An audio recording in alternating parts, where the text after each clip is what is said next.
Omulungi andaba nkulamusizaako nnyo muziko Alhaji Abdunol Mnyamishafi kulwanga nza kubuuzaako niri Tamale Henry ku kamera akulaba ng'ensonga zonna zibatuukako bulungi. Olwaleero tuli mu mbeera ya nnaku olw'okuviibwako abadde yakulira Orthodox omwami Jonah Lwanga bw'atyo yasobodde okubeera ng'ava mu bulamu bwa ensi eno.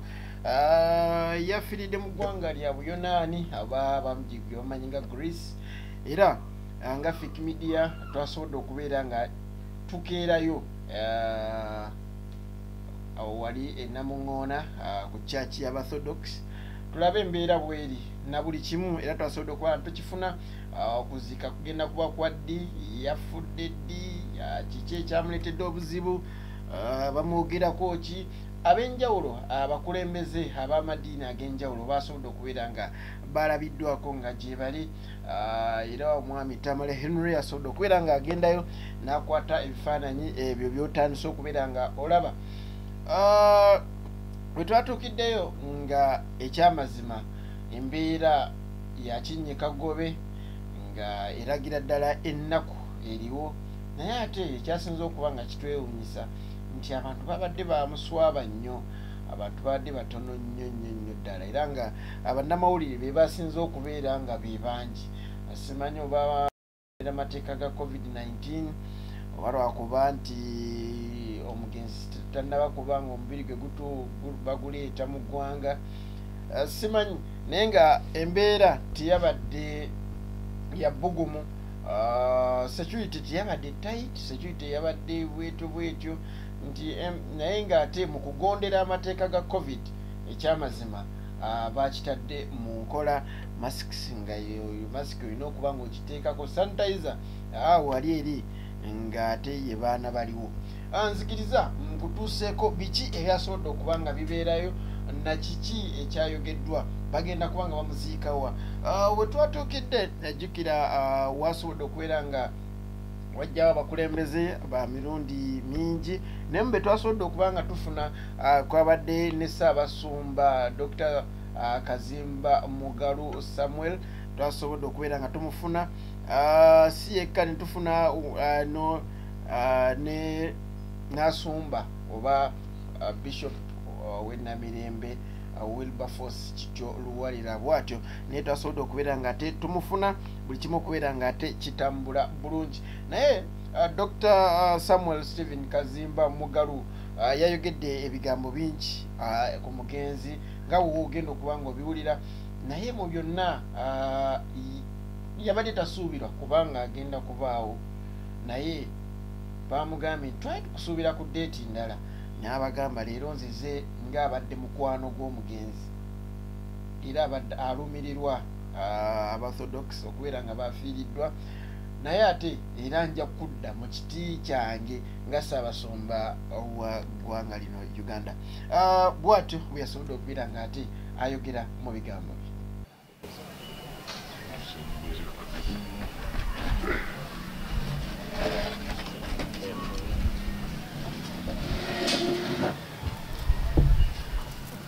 Abasawo baweereza bannaffe,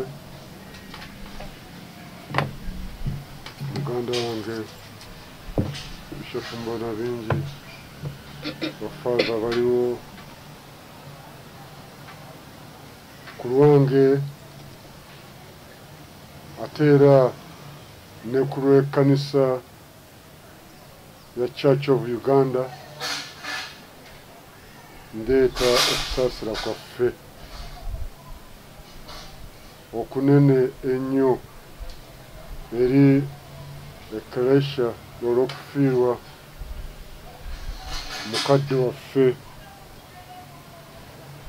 mukadde waffe ddala, His Eminence Metropolitan Jonah Lwanga. Bwe tubadde tukola emirimu nga senior wange, Mukama gweyise mu ngeri gye tubadde tunnalowooza, tubadde tumanyi nti mulwadde, naye nga tulowooza nti ekiseera kino Mukama atuuse okumuyita. N'olwekyo kitalo nnyo okufiirwa omuntu afaana bw'ati. Ssaabasumba tumutemyeko ku katono, tugenda kubeera nga tumalirizayo speech ye nga bwe yabadde, naye nzikiriza nga sinaba kubeera nga nkutuusaako bishop wa Namirembe Wilberforce Kityo Luwalira. Kansoke nkutuuseeko ate omwogezi era awumbye omutwe mu nteekateeka z'okuziika omugenzi na biki ebigenda okuba nga bibaawo.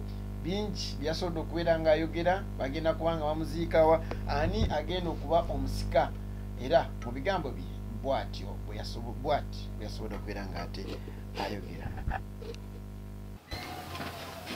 Kituufu ddala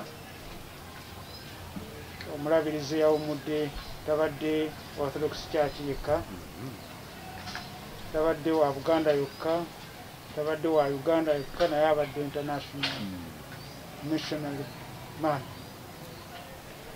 Era mubuweereza bwaweereza si Uganda yokka naye n'ensi endala nnyingi zatuttemu amawulire ga Mukama waffe Yesu Kristo.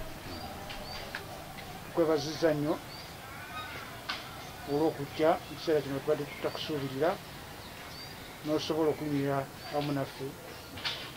Twebaza ebigambo by'amagezi byetubuulidde okusobola okutugumya mu kaseera kano ddala akazibu.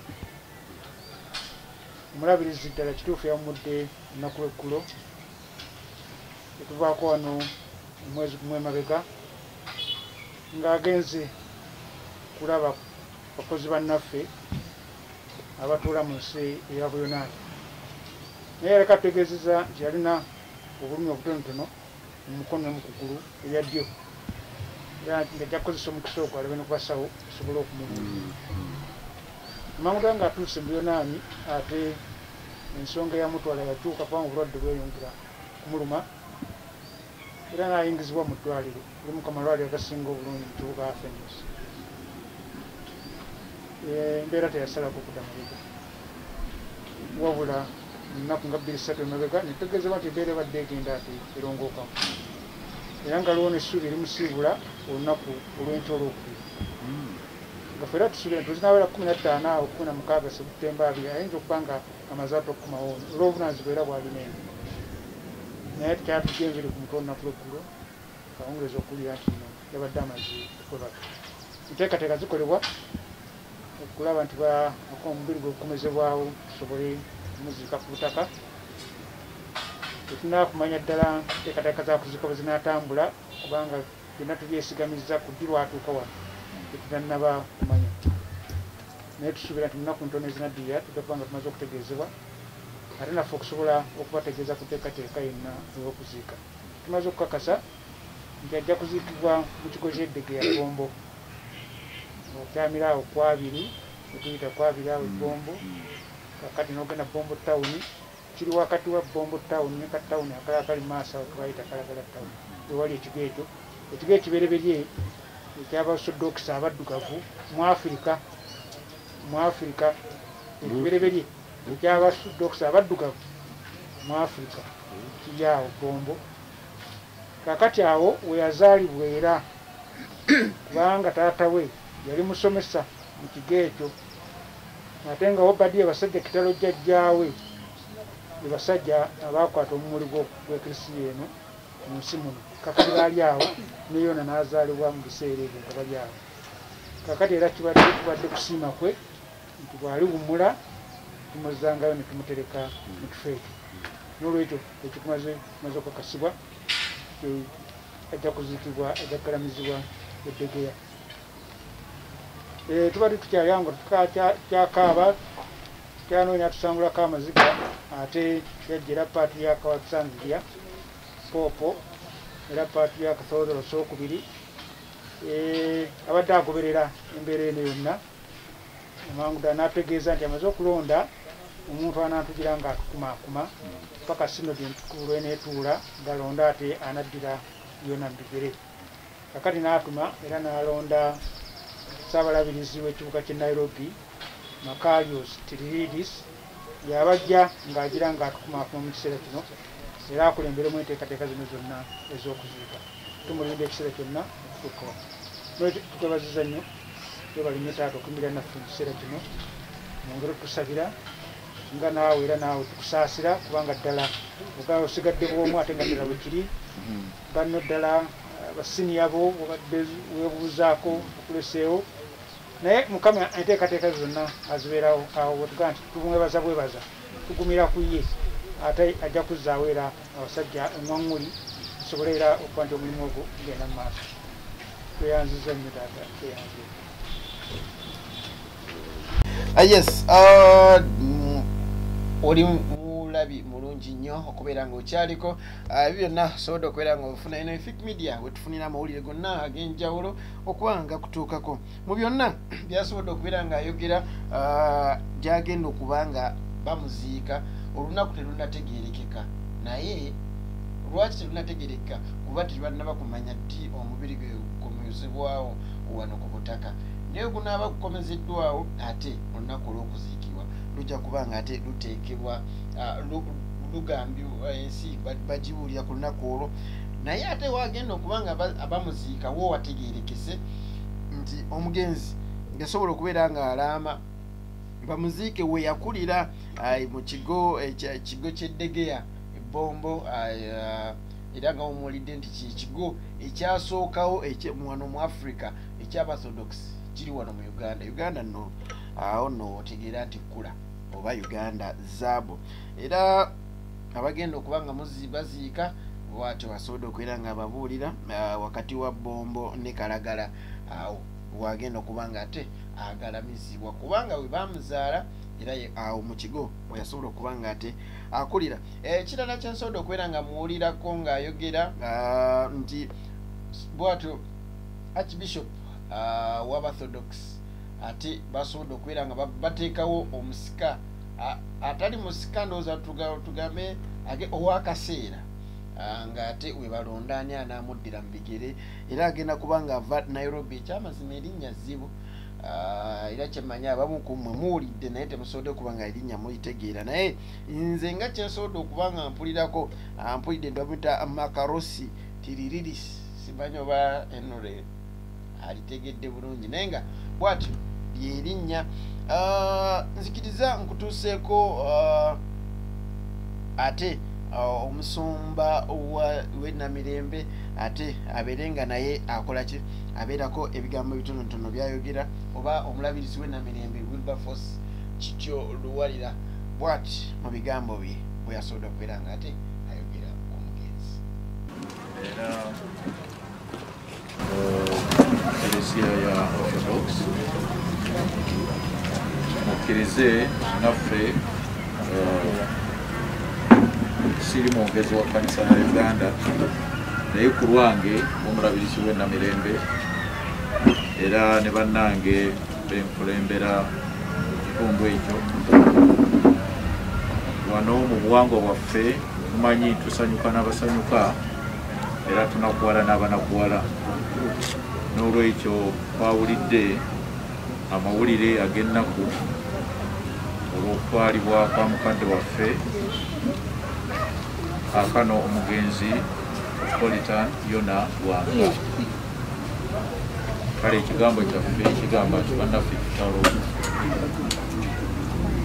era tusaba Katonda abawanirire era tuwanirire mu kiseera kyetuyitamu nga akano mukadde waffe mugenzi naye ekiseera kino kitujjukiza nti tujja mu nsi era ne wabeerawo okusanyuka kubanga omwana azaalibwa mu nsi era gye nakulira ku kyalo nga n'okulima tebalima omwana azaaliddwa era ne tubeera mu nsi muno omuntu n'abeeramu nga Katonda amuwadde ebirabo n'amuwa obuvunaanyizibwa n'agasa ekiseera ne kituuka n'avaawo eryali essanyu mu kujja kwe n'ebeera ennaku naye ate mu ebyo byonna ne twebaza Katonda ate mu nsi tabaddemu bubeezi kubanga waliwo munnammwe agenda ne mugamba nti yoba tunayogera ki nga mubinoonya bunoonya naye munnammwe nga badde mu nsi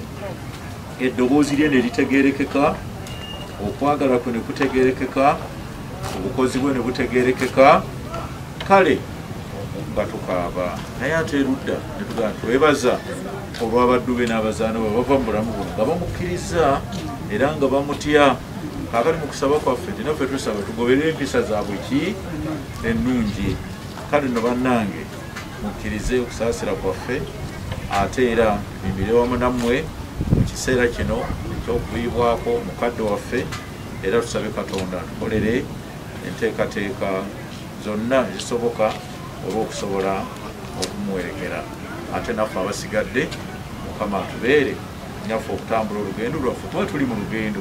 Omuweereza wa Mukama omusajja ayita wakati ekigambo eky'amazima nga Pawulo bwe yaluŋŋamya n'agamba nti mubeerenga bakozi abayisa wakati ekigambo eky'amazima ne metropolitan naye bw'abadde ng'ayisa wakati ekigambo eky'amazima tunaamusaalirwa nga bwe tubale tuweereza mu Uganda Joint Christian Council tujja musaalirwa nga bwe tubadde tuweereza mu Intelligence Council of Uganda tunaamusaalirwa nnyo. Manyi wajja kubawo obubaka obutongole obujja nga bwetongodde olwa UJCC bujja kubaawo ate era n'obubaka bwa Intelligence Council bujja kubaawo. Naye kati wano nzize mu Tulubalima nga archbishop wa Church of Uganda era ne chaplain wange Reverend Johnson Kansiime tuze bwe tunaakomawo tunaba mu kiti kirala naye tugambye tetujja kulinda biri ate ng'ekkanisa tulina okujja ate era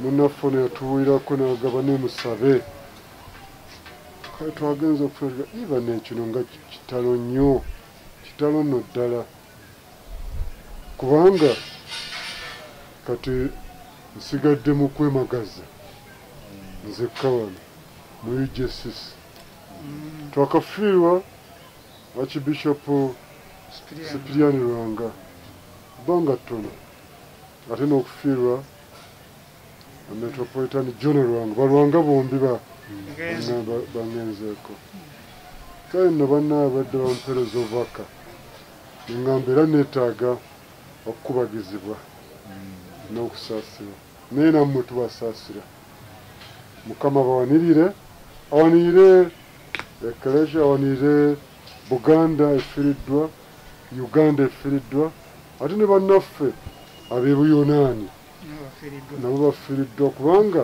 abadde atuyunga kuno ne Buyonaani n'ensi yonna olwekyo tufiiriddwa si ffeffekka wano. Nsaba okubagumya Katonda atukole bulungi atubudde mumubuulize essula 3 n'ennyiriri olunya olusooka agamba bw'ati buli kintu kiriko ekiseera kyakyo. Waliwo ekiseera eky'okuzaalibwamu n'ekiseera eky'okufiira. Waliwo ekiseera eky'okusekeramu waliwo ekiseera eky'okukaabiramu. Waliwo ekiseera ekya byonna agenda annyonnyola ebiseera bingi n'olwekyo nakino ekiseera kyatujjidde naye ekirungi kyekino nti abaweereza ba Mukama beebaka nebakira mu Mukama waffe tebafa. Kale ekyo ly'essuubi lyaffe nga Pawulo yatuyigiriza nti tuleme okunakuwala nga batalina ssuubi mu Basessaloniike essula 4:13.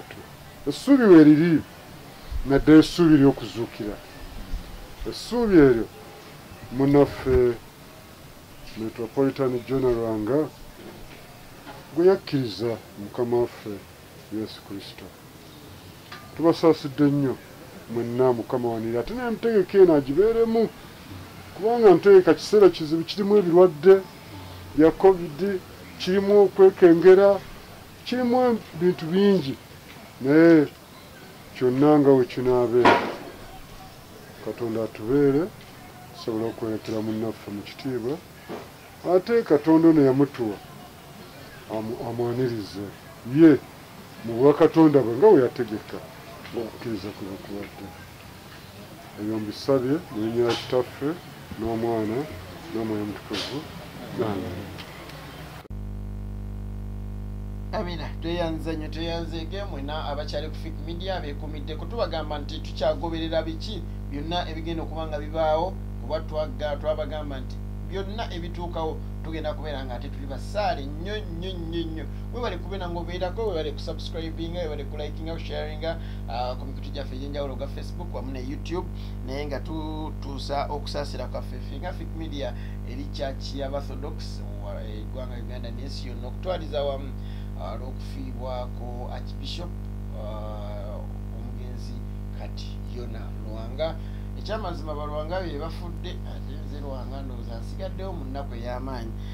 Nsaba Mukama nze ankuume ampangaaze, tulabika tufa tukaddiye. Lwanga kyali mutototomu.